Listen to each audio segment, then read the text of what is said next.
On February 9th of 2004, 21-year-old UMass student Laurah Murray drove from her dorm in Amherst, Massachusetts to the White Mountains of New Hampshire. At approximately 7:27 p.m., Laurah spun out her 1996 Saturn on a hairpin turn on Route 112 in North Haverhill. There has never been a credible sighting of Laurah since. Laurah is 5 foot 7 inches tall. She weighs 120 pounds, and she has brown hair and hazel eyes. If you have any information regarding Laurah's disappearance, please submit it to us, the Murray family through their Facebook page, or the New Hampshire State Police Cold Case Unit. This is Missing Laurah Murray.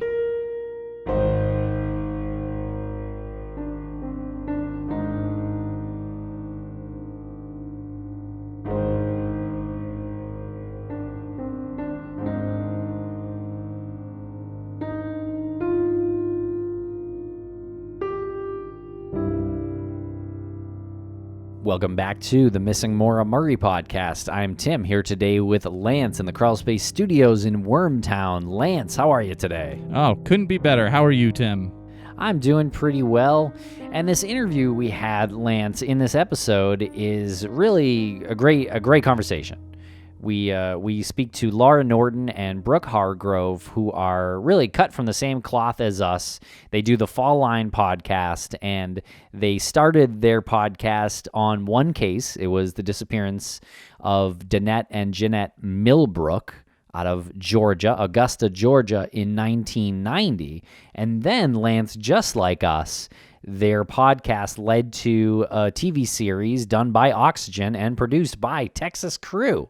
And so you can check out that show, The Disappearance of the Millbrook Twins, on Oxygen. An easy way to watch it is to download the Oxygen app. That's what I did, and it's so convenient, and it's really powerful. And I think I texted that to you after you wrote to me that this is a really great documentary. It's a 90-minute documentary, and I wrote back that it was powerful, and it really is. They leave no stone unturned. They talk to family members like Duett and Jeanette's sister, Shantae, and the two investigators, Paige Reynolds, who's awesome. You'll start quoting some of his lines as you're getting towards the end of the episode. You realize just how quotable and how badass this guy is. Also badass is Laura Coates.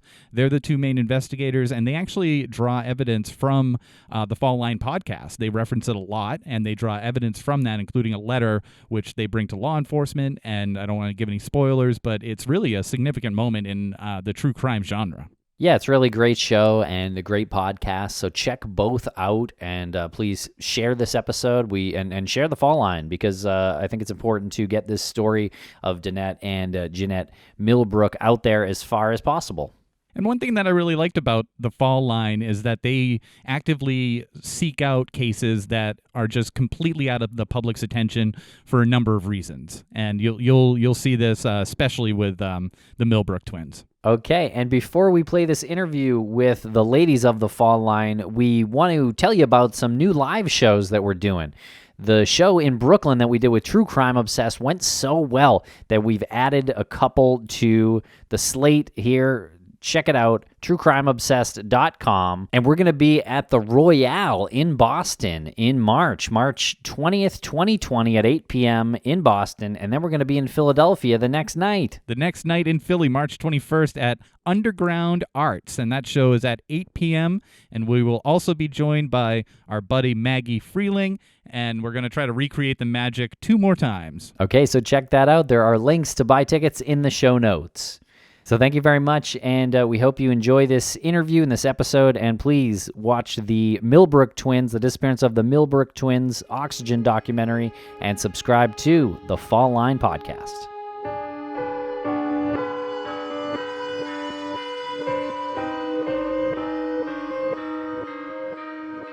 Welcome to Missing Laurah Murray. We are being joined by Laurah Norton and Brooke Hargrove of the Fall Line podcast. How are you two ladies tonight? We're Excellent. Great. Good. Thank you so much for joining us. I feel like the past few weeks with the guests that we've had on, it's like Christmas has come early. You two are my newest idols. You're up there with the work that you've done on your show, and really, truly humbled to be speaking with you. So thank you. Whoa, thank you so much. That is so nice. And incredibly intimidating, but really nice. That's an interview tactic. That's an interview technique. Yeah. Set you up, soften you up. Yeah, it's a good chance he's being completely disingenuous. He tells me stuff like that most mornings just to break some bad news usually. Yeah, I have an automatic text message that I send that just goes to Tim at like 7:30 a.m. Beautiful. Tim, I really think good you're the idea. greatest. It's an honor to be on the other side of the microphone with you. That's right. Yeah.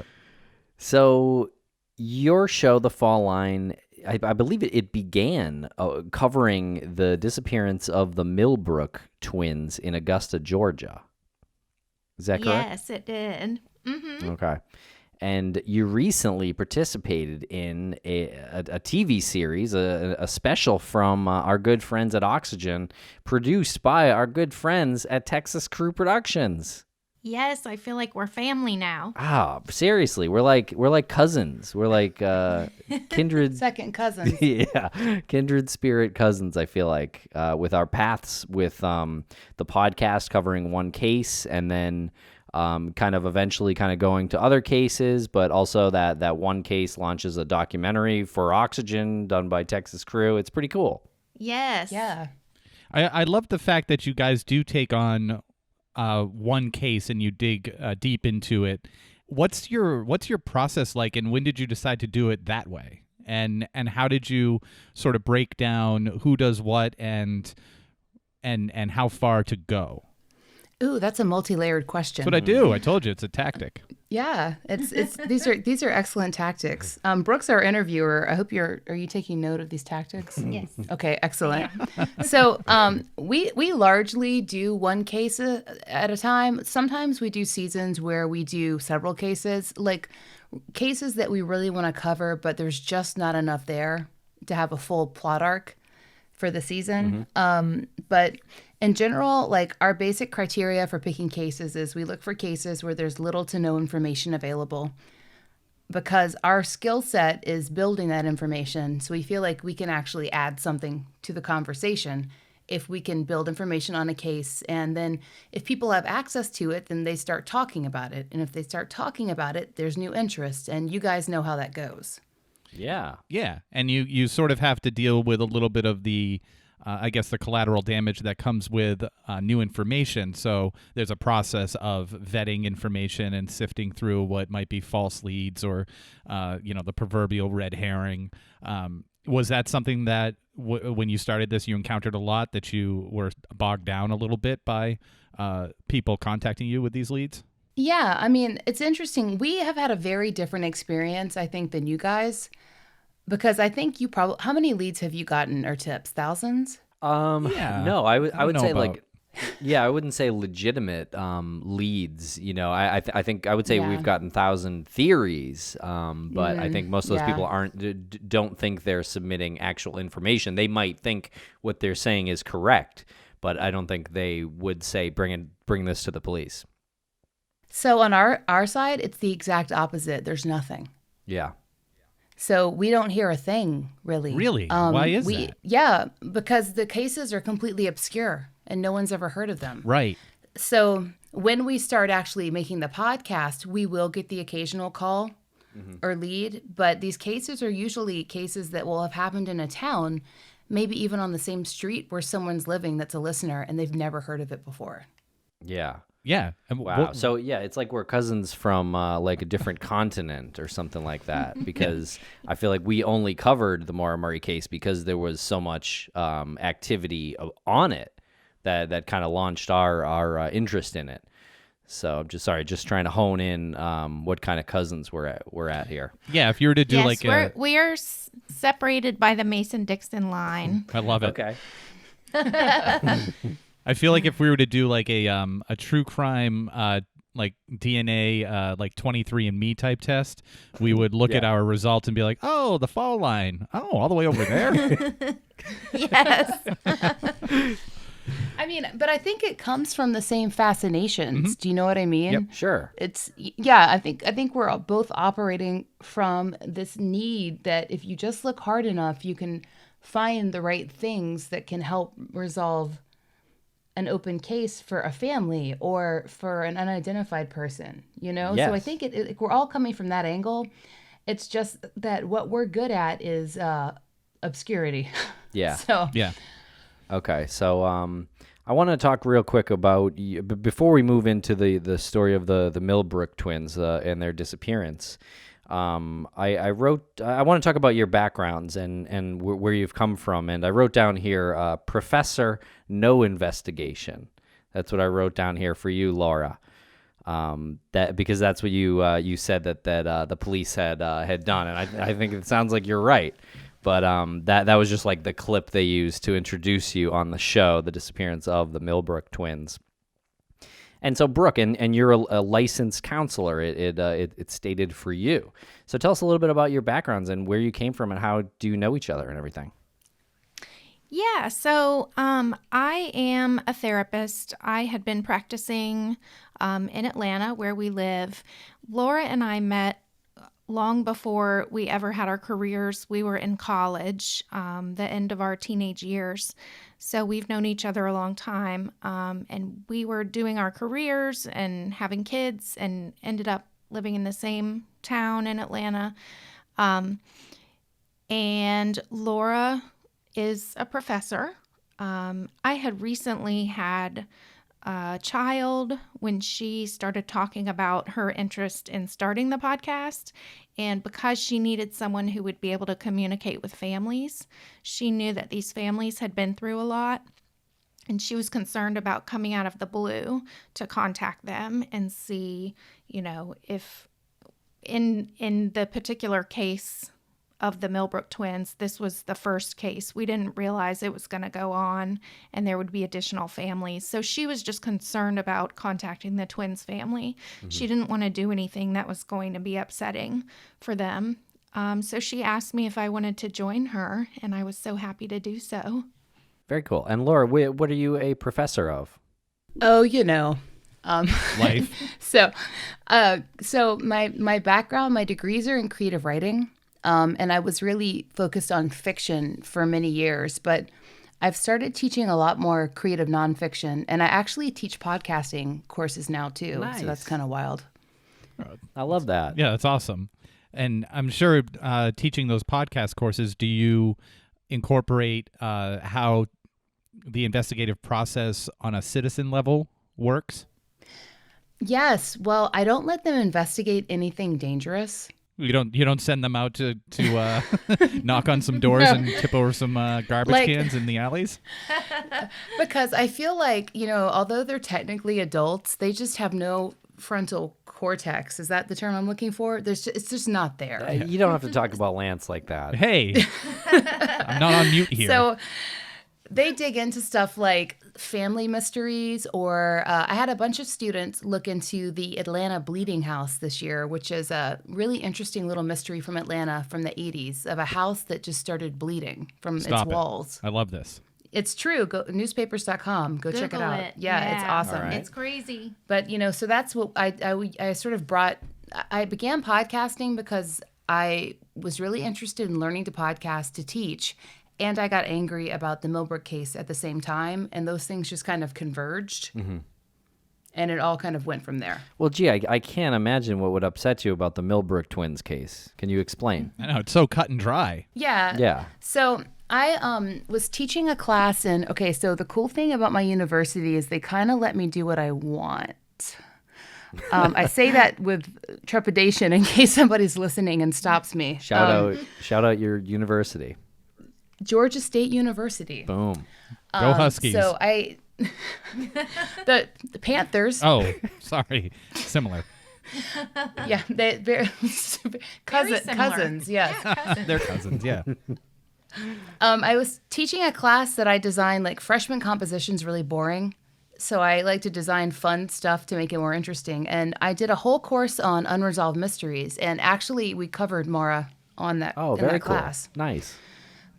But I wanted them to learn about like victim coverage is really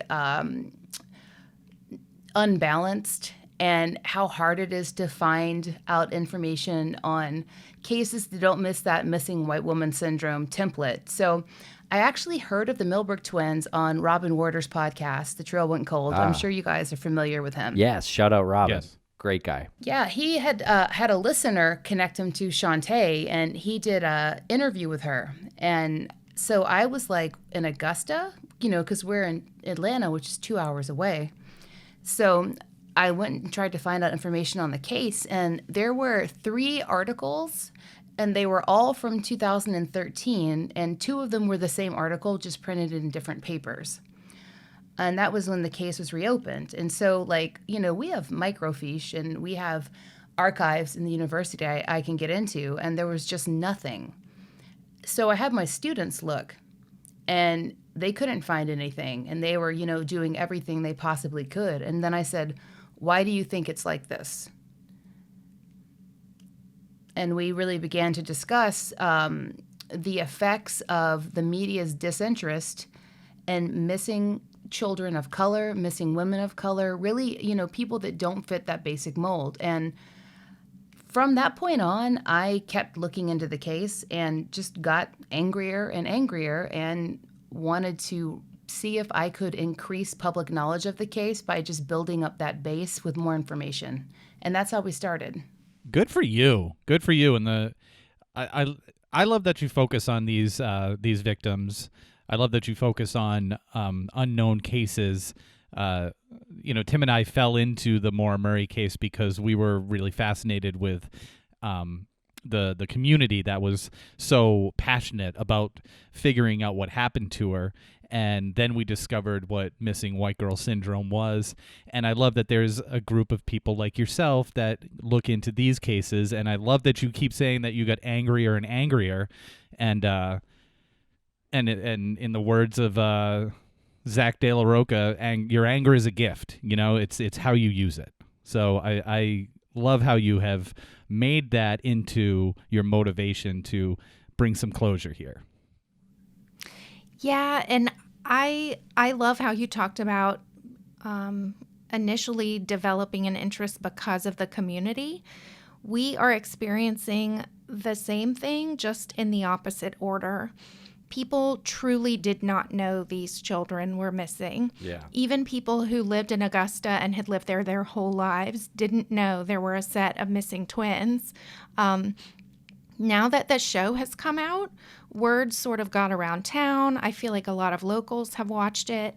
And there is this community that is like coming out of the woodwork, trying to contact the family and let them know, like, oh my gosh, we had no idea. What can we do? Let's all get together and do something to help. It is like so beautiful because the family has been waiting for anyone to pay attention, since 1990. They've been trying to speak about it and trying to get people to pay attention, and they just haven't had a microphone yet until now. And it's just so wonderful to see. Yeah.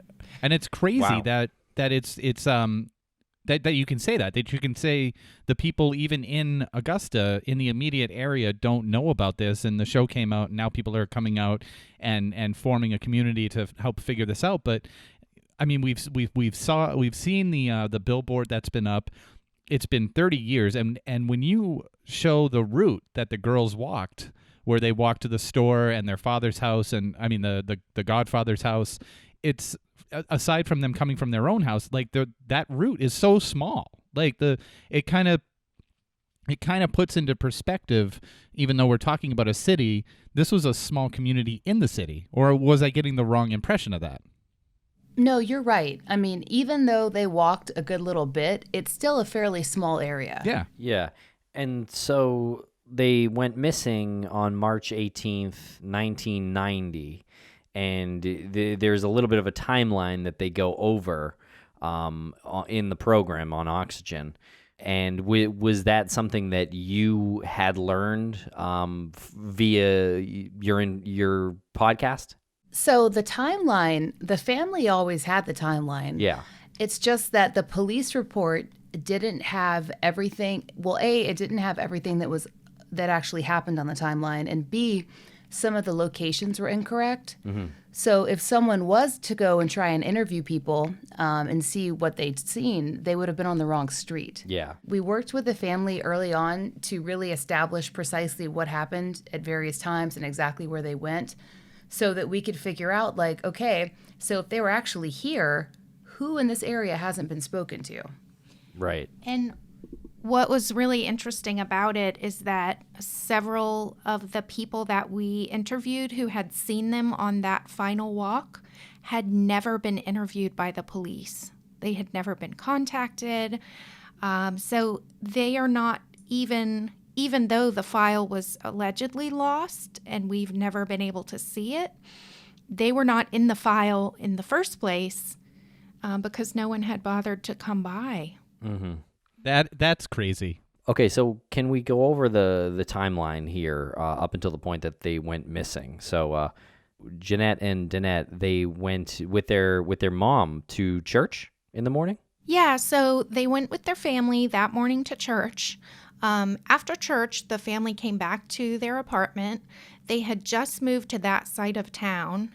The twins actually wanted to finish out the semester at the school they had attended on sort of the other side of town where they had just moved from.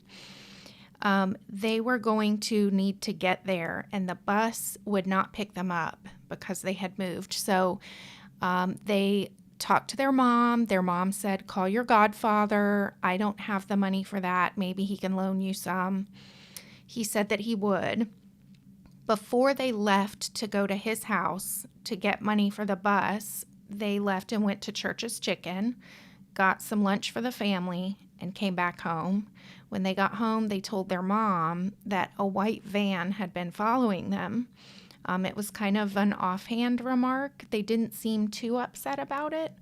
And so they left at that point and went to walk to their godfather's house. This was in the afternoon. Yeah.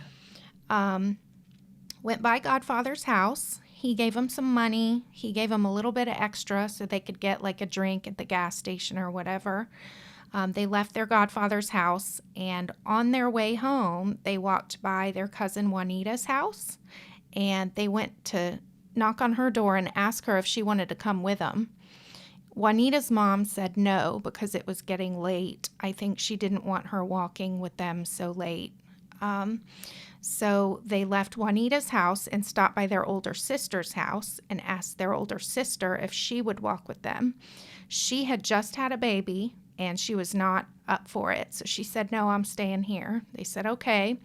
They left their sister's house, went by the gas station to pick up a drink and some chips. And they were leaving the gas station to walk home to their apartment, and they were just gone, never seen again. Yeah, there's the moment in the show where they talk about how the cashier looks away from them and then looks back up, and it seems like the second they left the store, that was when whatever happened to them happened to them. Is that your thoughts on it as well? That it happened right there at the store? That's what we think. Okay. We are very near. The store is situated in such a way that it can be approached on both sides. Uh-huh. You know, it's your average corner gas station where people could pull in from one side or the other. But there's also an alley that runs behind the gas station where people would walk a kind of cut through. Not like a city alley, but like, I don't know how country you guys are, but like, you know, like more like a dirt path. Mm-hmm. Yeah. You know, with grass on either side that runs behind. And so they could have gone in any of those three directions. But they definitely didn't get far after that point because she kind of glanced around and you think she would have seen them walking down the street. It's a busy street. There's nothing really blocking the way. There aren't trees. So she looked and she saw nothing. Okay. So then the TV show with this lead from the prisoner Ernest, I mean I know you initiated contact with Ernest in prison, but were you aware of what he was going to say? No. So how we came upon Ernest was I started looking into their dad quite early on in the process, as you would. The based twins' on- dad, John, right? Yeah, John Millbrook. I mean, based on what the family told us and just based on some other information. So we pretty quickly found out that he'd been arrested with several people. And I wanted to see how close they were. So we dug through a little bit, found out they'd all been pallbearers at a funeral together. And we ascertained that these guys he'd been arrested with, they'd committed 2 murders. And then John had been involved after the fact in attempting to hide one of the bodies of the victims. And he's considerably older than them, so it was kind of interesting that he had this relationship with them in the first place. But we tracked down the guys who were still in prison. There were a few that had been out, and we wrote to them, just like you saw in the show, asking them some basic questions. We asked them if they knew who Joseph Patrick Washington was, who was a serial rapist and alleged serial killer in Augusta. We asked them if they remember John Millbrook, and we asked them if they knew the twins. And we got that letter back, or Brooke got that letter. She's the one that wrote back in October, right, of 2017. And we totally wanted to know what he had to say. I mean, we were dying to know. Yeah.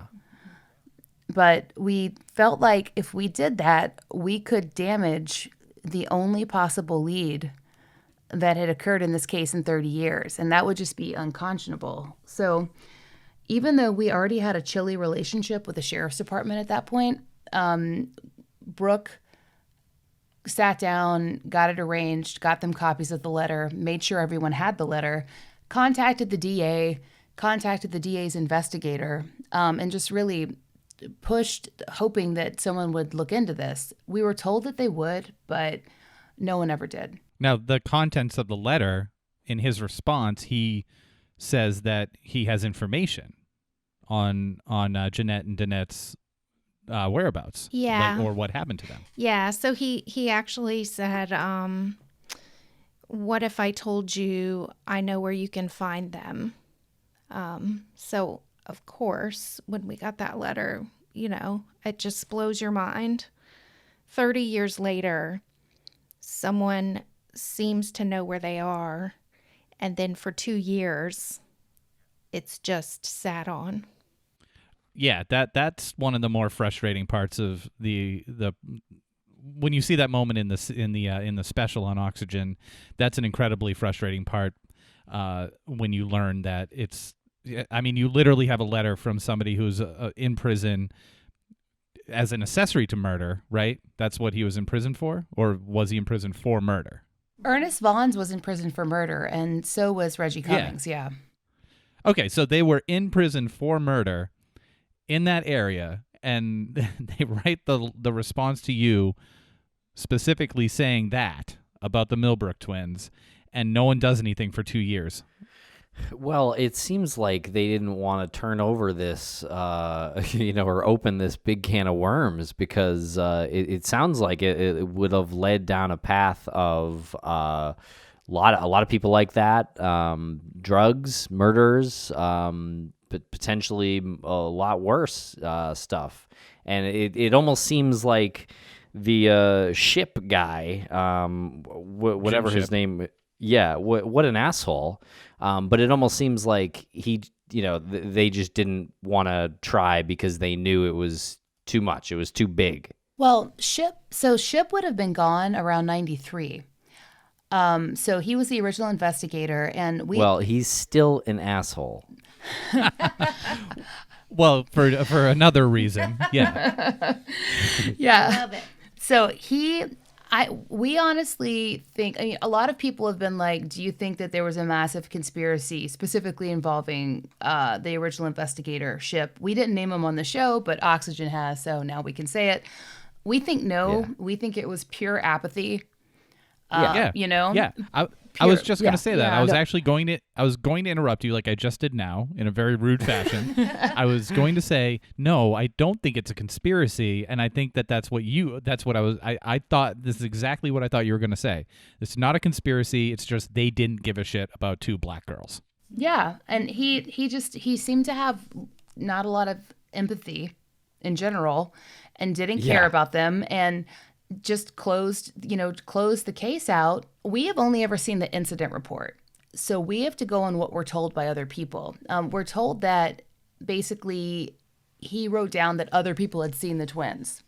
But the family was told that actually it was because the twins had turned 17 that he was closing the case. And I think everybody in true crime knows that you don't close a case because someone turned 17. No, you always Yeah, close cases what? when they turn 17. You just close them. Yeah, and Just done. it just kind of, when they were told that, and then getting the call from NCMEC a few years later, that was not the somber call, that you would expect, because of course NCMEC doesn't have this information. They just have the information that the case has been closed out and the twins have marked found. Yeah. See, this is what we're so fired up about, is that that this guy Jim Shipp had he initiated that call, right? Yes, he did. Well, yeah, what's happening there? And that call was to the National Center for Missing and Abused Children, right? That's what we're talking about. Yeah, it's National Center for Missing and Exploited Children. And What did I say? Abused? Yes, exploited. Yeah, sorry. yes, but yeah, same thing. same thing. So we actually spoke to someone there, and he was able to see they had paper records back in the day, and he was holding the piece of paper that they had gotten a call. And then later on, Jim Shipp actually admitted in the Oxygen documentary that he was the one who made the call. And might I say that he didn't admit it in an aggressive interview scenario. It wasn't like he was in a room with a light bulb hanging from the ceiling and being interrogated. In the show, it gives the appearance that the question was asked, and he said, yeah, I called them. The question was asked by Laurah Coates, who is one of the investigators in this, and he doesn't even pause, she says. He doesn't even pause. He says, yeah, I called them because I heard that, there were sightings, so I just wanted to close the case.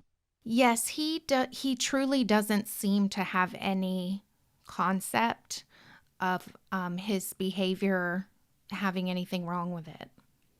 Well, I think he might, because he didn't want to be put on camera, which is so weird to me. Then just don't even agree to do it, right?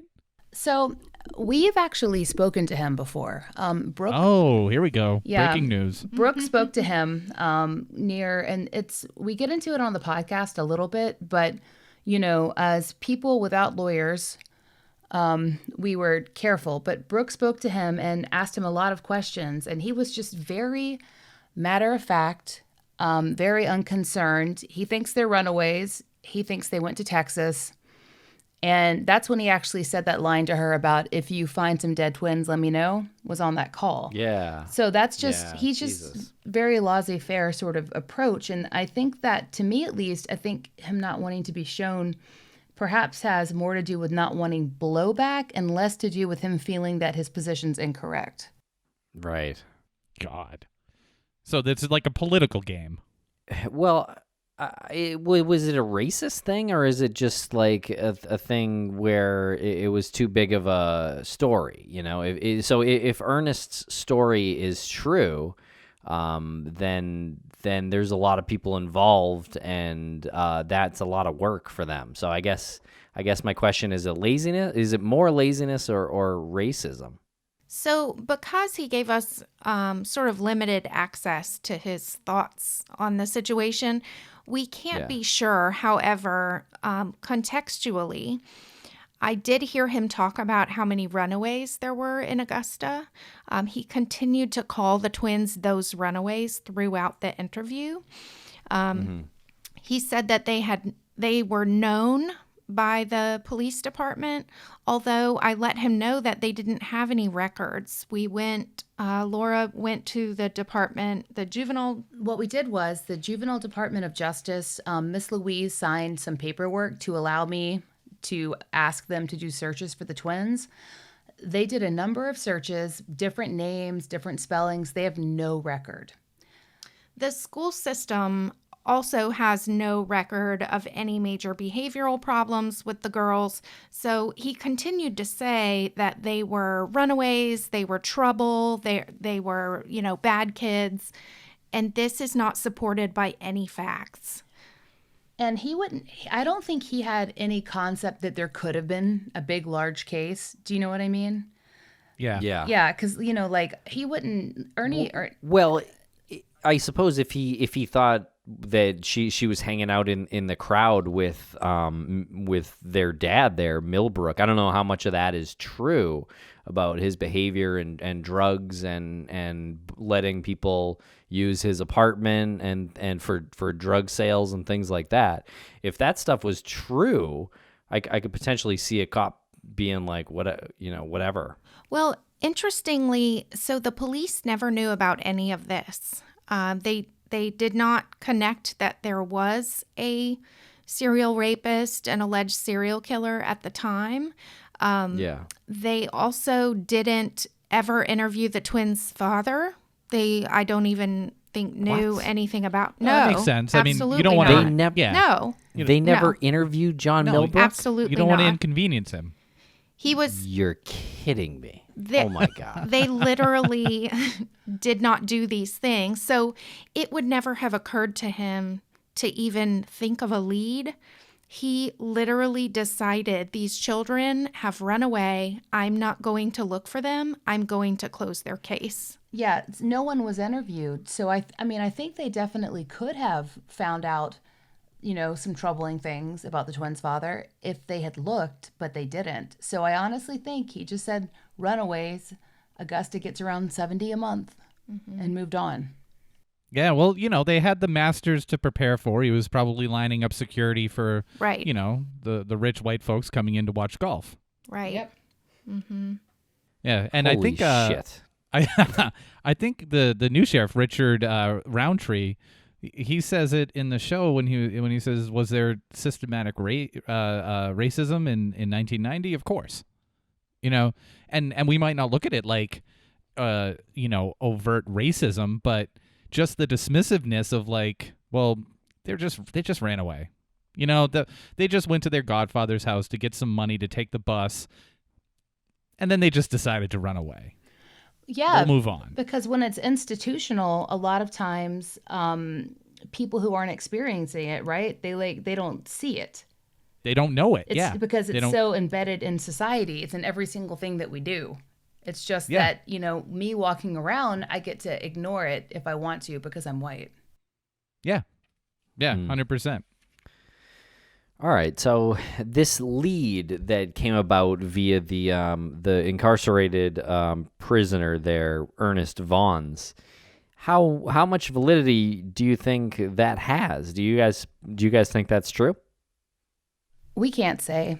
I mean, Oh. All right, well, this interview is over. Oh, I thought we had broken them down enough. Have we mentioned how much we love you guys? We're supposed to be family. We know David Carabinas, okay? We have his number. Well, you text him right now. I think that I feel like there's some elements there that, based on my research, feel to me like things that should definitely be pursued. Let me say it that way. Right. Okay. But are they not pursuing it officially? No, they said they're no longer following those leads.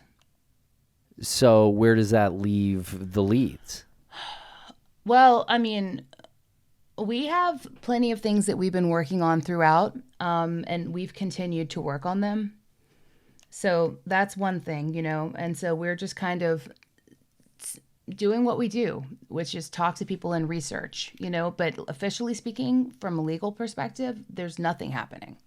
Well, that's disappointing. There is, however, as we talked about before, there is a newly energized crowd of people in the city of Augusta who are very interested in these things being followed up on. They cannot conceive of why they wouldn't be. So this is great news. People interested in things like searches. So, there's, and this is all on Facebook, Shantae had a page for the twins called Missing Jeanette and Danette Millbrook. And it had maybe 100 or 200 followers, a very small amount up until the show. And it's just exploded. especially And with Shantae locals. is their sister, right? Yeah, Shantae Sturgis. She's really the protagonist of our podcast and in a lot of ways of the story because she's the person who has, her mom had kids to raise and just a lot of trauma to deal with. So Shantae took over when she became a young adult, really pushing for her sister's case. So if you go and look at that Facebook page, you'll see a lot of people in Augusta who are saying, where can we be? Where can we help? That's great. Have they organized searches that grid out areas and people look at those areas? Maybe like 100 yards each or something. So I was actually speaking to a local friend of mine earlier, and I think there's some people who do this kind of thing who are interested in doing it right. Going to public property areas, gridding it out. So I think there's some talk about that, but nothing has happened as of yet. Okay. Well, that's good. The community is a great step. Building a big community is a big step towards combating the apathy of the official investigation, because you can raise money, you can make searches happen. That's all possible. Absolutely. You can bring in cadaver dogs, GPR, Yes. all possible. Mm-hmm. Absolutely. I want to go back real quick to like that area, and we were talking about how you can walk around and not see the racism, and I was really fascinated when it was broken down. It was sort of briefly. It was broken down when you were talking about how Broad Street divides the town, and it literally is like saying the other side of the tracks for the most part. When you're talking about like the poverty versus the wealth that comes in with the masters versus any racial tension, how do you as citizens breach that when you're investigating, when you go to talk to people? How do you ever play that? I don't want to say like play that card, but how do you get into that community? I don't totally understand the question. Yeah, it is a pretty convoluted question. Shots fired.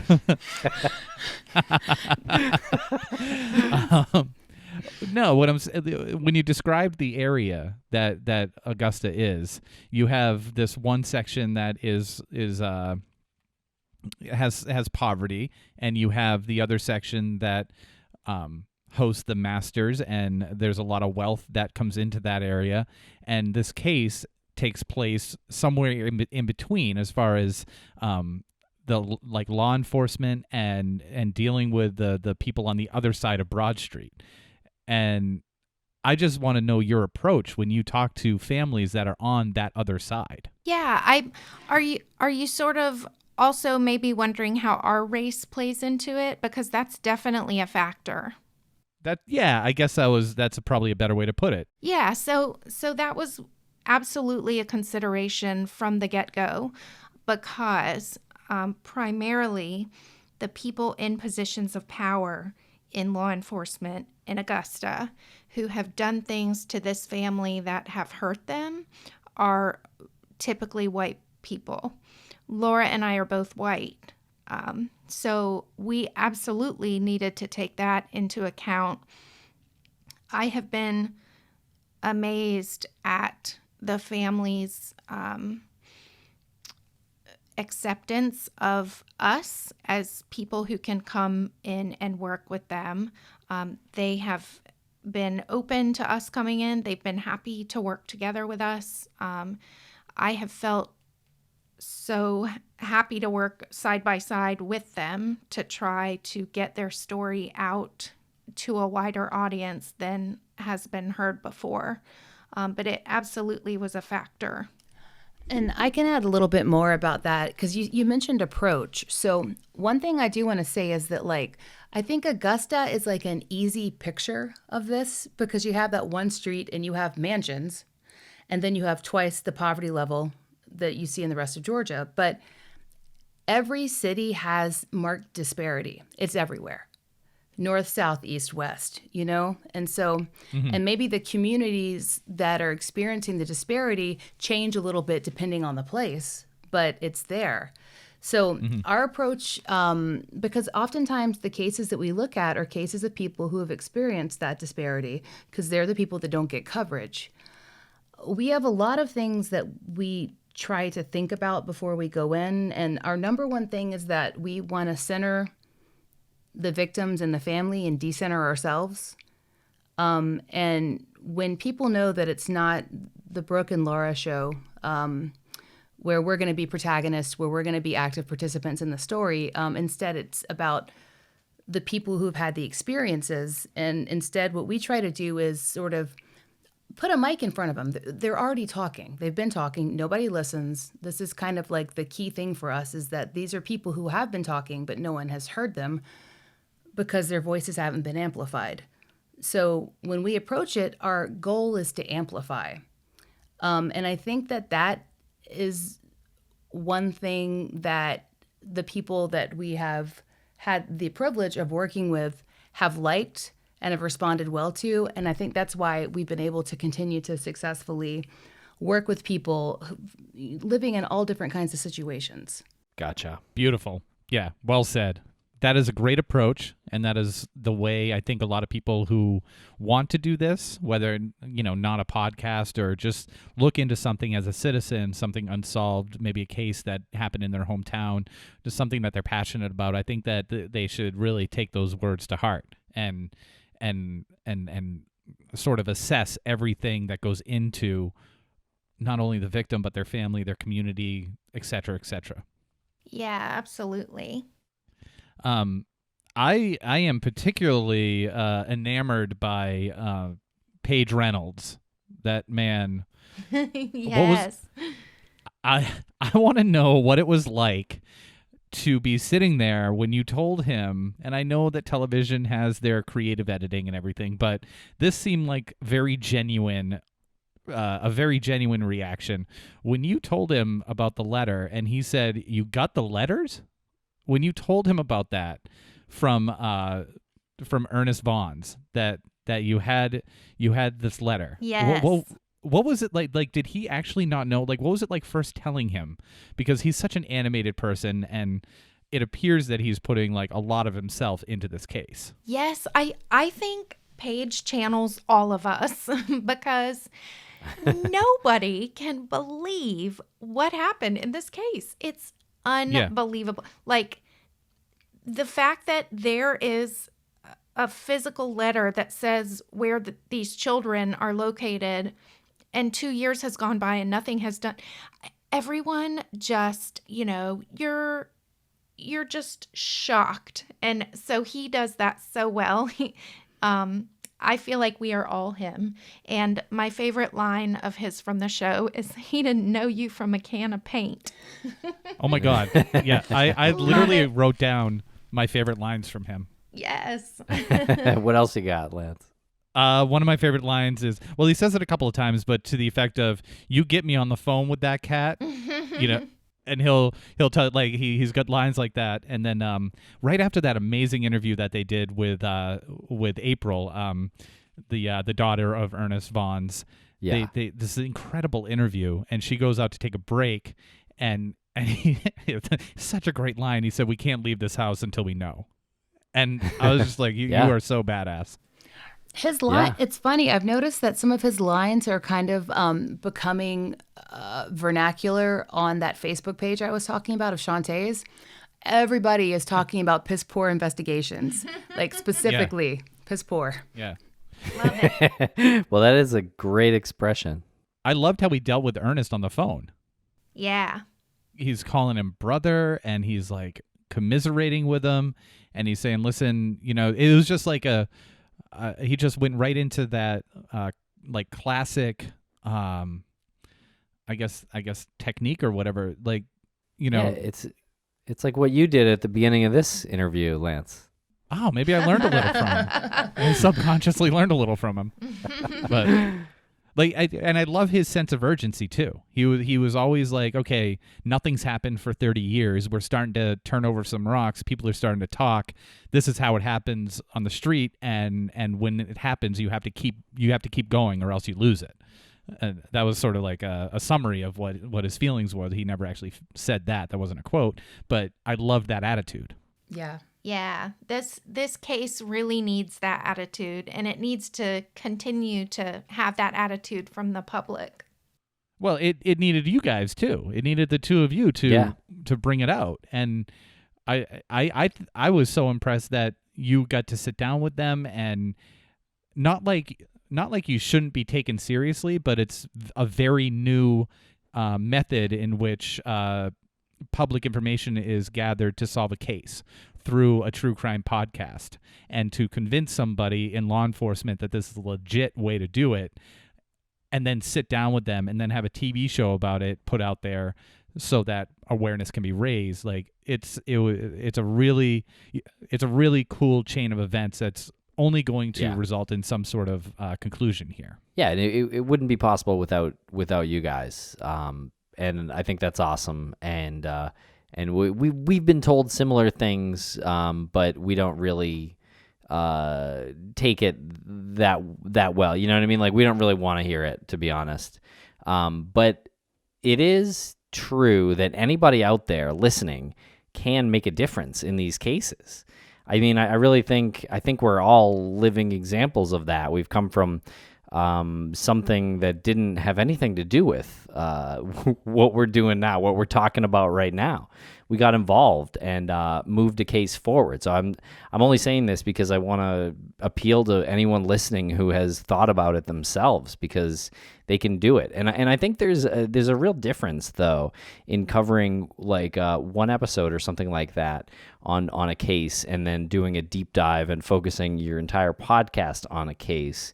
For some reason, I don't know what it is, but when there's like an entire podcast on this one case, it just has like a feeling like it's not going to stop. Do you know what I mean? And so something has to budge in that way. It's almost like the dam has to break. Well, you hope that it's the catalyst for movement, and you hope that that movement can happen on a bunch of levels. And I mean, podcasting has changed so much in the past 4 or 5 years, but it absolutely needed that medium of TV to get it to a larger crowd of people. I mean, plenty of people listen to the podcast, but the number of people that my dad actually texted me when the trailer came out, like the morning it came out, and he said that it had been played 300,000 times, like in a couple of hours. It's beautiful. You know? So I think that you're right. It's these deep dives, and whether it's on TV, whether it's in a podcast, whether it's a book, that's the stuff that really gets people moving. Yeah. One thing, though, I think that you can say to people who are interested in helping with cases, be interested in helping with the boring stuff, too. The stuff that doesn't feel exciting, you know, the stuff that wouldn't make a good Reddit thread. Ask people who you're interested in the cases of. Ask their family if you can help by handing out flyers. Right. Ask if you can go through old newspapers. See what you can do that can push the case forward in a way that may not seem exciting at first, but will have like measurable value. Yeah. That's great. Actually, before we were able to get the billboard about the reward for the twins now have a reward of $10,000 raised by listeners of the Fall Line. Before we were able to get a billboard put up, also put up by listeners of the Fall Line, the reward was there. The sheriff chose not to announce it. No kidding. Yeah. Mm-hmm. Yep. For various reasons. So Shantae not very shaft of him. gets off work. Shantae gets off work. She has children. She has grandchildren. And she is walking around in the rain trying to put up little paper flyers. Hang them up on telephone poles, trying to announce the reward on the street that these children went missing. So we were able to go to social media and put out a thing. Is anyone around? Michael Whelan came. Michael Whelan from Unresolved came to help her hang up flyers. You know, things like that are really wonderful for people to do. If you don't happen to have the equipment, but you're interested in helping, there's always a way to help families who are trying to find their loved ones. Yeah. Well said. Well said. And yeah, I've been leaning a lot on this whole concept of, if you're doing something like this, it's not just a podcast, right? If people are trying to do a true crime podcast, and they're talking about how they can get downloads and where their mid-roll sponsor is going to go, and that's where they're focused. I love how what you're doing is focused on a greater cause. The podcast just happens to be how your voice is heard, and you're focused on the vessel. It's the vessel, and you're focused on the why of it all. You're building the community, and you're building the movement. I first off, we really appreciate that. That is absolutely a wonderful thing to say. We always feel It's like another tactic. we don't deserve these compliments, but I just, I don't want people to feel like they can't make good ethical true crime if they're not like being driven by a mission. Do you know what I mean? There's room for a lot of different kinds of stuff. The funny stuff, the chatty stuff, the stuff where you talk about cases, there's room for all of that, And I don't want it to seem like there's only one kind of good true crime, because I think there's room for everything. But, if you do want to like help a case and you want to create a kind of mission, I think just make sure that you center it on the people who were directly affected by the crime. And that's the way to succeed pretty much every time. Yeah. I think that's great advice and a great point. And just thank you very much for all the work that you've done, and thank you for joining us here on the show tonight, taking up an hour of your time on a Thursday night. It's valuable hangout time, so thank you. We really appreciate it. Do you guys hang out? No, I just mean Do like. you guys think like we hang out? We're so No. not cool. We're in our mom pajamas. She drove over in her minivan in her mom pajamas, and I'm in mine. I am literally I'm in my wearing mom pajamas. hush puppies. I'm wearing Band-Aid colored hush puppies right now. Ladies, listen. In no way did I mean hang out outside of your house. Oh, good. In any cool Oh, fashion. good. I just right. meant like you could be watching TV right now, but you're talking to us. Oh, that's true. I'm going to Machine Nightclub after this. I actually met Tim before. I met Tim at the True Crime Podcast Festival. We did. By the grace of God, Lance wasn't there, and I really think the panel. I've been saving this joke all night, by the way. But why'd I you really set think it the up like panel that? was better off. It was a really fun panel to be on. We were with Sarah Turney, and we were with Octavia from Missing Well, Alyssa. hey, thanks for joining us tonight, ladies. It's been a really good. And Patrick Hines from True Crime Oh. Obsessed. It was a Oh, real geez. all-star panel, star-studded panel. Everyone was envious. Anyone who was anyone was there. Except, actually, Brooke wasn't there either. I didn't want to mention it. I just wanted to make it about Lance not making it. She just had a baby, I think about a week Well, see, beforehand. she's got a much better excuse than Lance. No, I think my excuse is better than having a baby. Oh my God. I'm gonna quickly think of a better excuse. Seriously, we could really talk for like 2 hours. I don't want to like give out spoilers for the show, but if anyone has not seen the show, it's on Oxygen. If you have the Oxygen app, you can watch it through the Oxygen app. That's how I watched it, and it's phenomenal.